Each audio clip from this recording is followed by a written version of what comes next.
Good morning mga mare! For today's vlog nga pala mga mare, nandito ko ngayon sa harap ng aming terrace. Nagtitinda ako ngayon mga mare. Bukod kasi sa paglalaba, pagluluto at paglilinis ng bahay, ito pa isa kong gawain. Ang magtinda, sayang din kasi mga mare kumita man lang kami ng 50 a day, pwede na rin diba? Panghulog na rin sa alikansya yun, kung pagsasama-samahin, makakarami rin.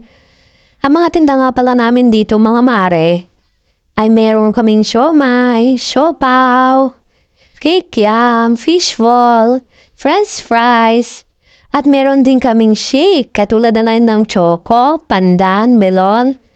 Gusto ko palang dagdagan sana mga mare ng ibang flavor yung aming shake, katulad ng alam ng mango, ube, strawberry, at marami pang iba mga mare.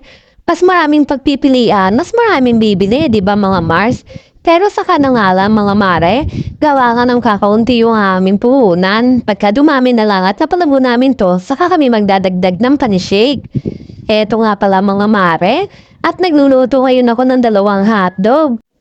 May umorder kasi sa akin mga mare ng hotdog with rice, kaya yan niluluto ko na nga itong hotdog mga Mars.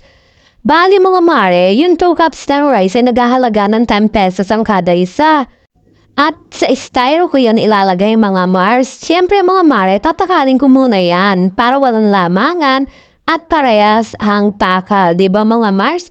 So sa halagang 10 pesos na kanin at 12 na hotdog, hindi ka pa kakain ng hagano at tanganian. Kita nyo naman diba mga Mars, busog na kayo dyan. Sa halaga na 22 pesos mga mare, ay makakakain ng hagahan dito sa amin sa murang halaga lang mga mare. Yan ang everyday na ginagawa ko mga mare dito, diba? San ka pa? Pwede na yan mga mare, no? Kaysa na mawala tayong pagkakitahan, ang hirap-hirap kaya ng buhay ngayon. Magkaroon ka lang ng 50 pesos a day, sa malaking bagay na yan kapag napagsama-sama mo. Kaya nga heto, nagtsatsaga ako para naman kahit paano mga mare.